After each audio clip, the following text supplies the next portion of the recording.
La communion du Saint-Esprit. Bien-aimés, vous savez ce qui va se passer. Vous allez comprendre quelque chose d'extraordinaire tout à l'heure. De merveilleux. Regardez ce qui va se passer.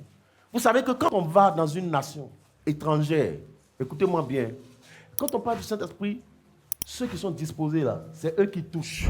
Vous savez que quand on va dans une nation étrangère et que tu ne comprends pas la langue, si tu veux faciliter ton intégration, qu'est-ce que tu fais? Tu cherches à parler la langue. Et plus tu parles la langue, plus les gens s'intéressent à toi. C'est-à-dire, ils sont émerveillés, ils savent que tu es un étranger, mais tu as tout fait pour parler leur langue. Donc la communication devient facile. Donc la communion devient facile. Donc tu arrives à communier avec eux, à t'intégrer. La langue facilite ton intégration. Et les gens t'acceptent facilement.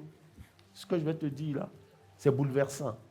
Le ciel a son langage, qui n'est pas le langage de la terre. Vous savez ça, non? À la tour de Babel, en Genèse 11, toutes les langues ont été confondues. N'est-ce pas? Les langues ont été confondues, non? Et puis les gens se sont dispersés. Donc Dieu, en faisant la confusion des langues, a donné une limite à la langue naturelle, charnelle. La langue charnelle que nous parlons est limitée. Un homme ne peut pas se mettre à parler pendant 10, c'est-à-dire 3 heures d'affilée, sa langue comme ça, 3 heures sans s'arrêter. Ce n'est pas possible. C'est-à-dire pendant 3 heures, il va s'entremêler. Il va s'entremêler, il va commencer à s'ennuyer. Dieu sachant cela, quand le Saint-Esprit va descendre, il va venir avec son propre langage. Ah! Parce que je t'ai dit que quand tu ne comprends pas la langue de quelqu'un, vous n'arrivez pas à communiquer. Donc le Saint-Esprit, en venant, le premier signe qu'il va donner, quand il va descendre, c'est de donner sa langue. Parce qu'il veut communiquer avec nous. C'est-à-dire qu'il veut communier avec nous. Donc quand il descend, il en vient avec son langage. C'est ce qu'on appelle le parler en langue. C'est un langage qui est illimité.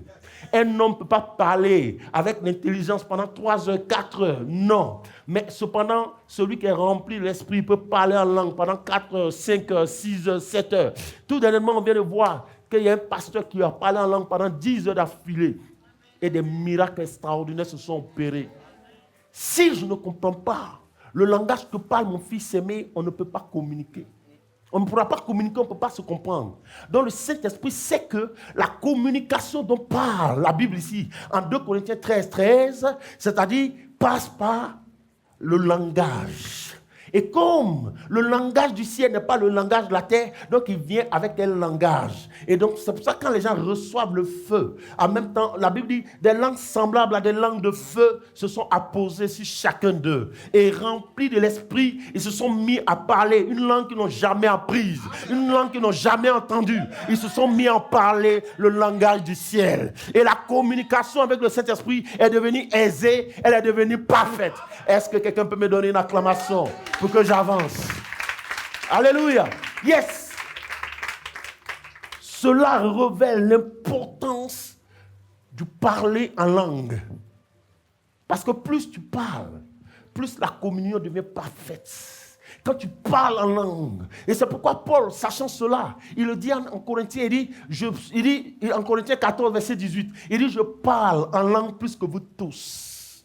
Il dit, je me réjouis de ce que je parle en langue plus que vous tous. Et quand Paul se déplaçait, regardez les miracles qui l'accompagnaient. Parce que plus tu parles le langage du ciel, plus le Saint-Esprit te renforce, plus il te remplit. Alléluia. Parce qu'il dit, vous ne savez pas ce qu'il convient de demander, mais l'Esprit de Dieu, intercède pour vous par des soupirs inexprimables, dans un langage que le monde ne peut comprendre, dans un langage que l'homme charnel ne peut comprendre. S'il n'y a que Dieu seul qui comprend ce langage. Donc si tu veux être ami de Dieu, parce que la Bible dit, si 2 personnes conviennent de marcher ensemble, qu'est-ce qu'ils font? Ils s'accordent. Comment on peut marcher ensemble si on ne se comprend pas? C'est pas possible. Si on ne se comprend pas, on ne peut pas marcher ensemble.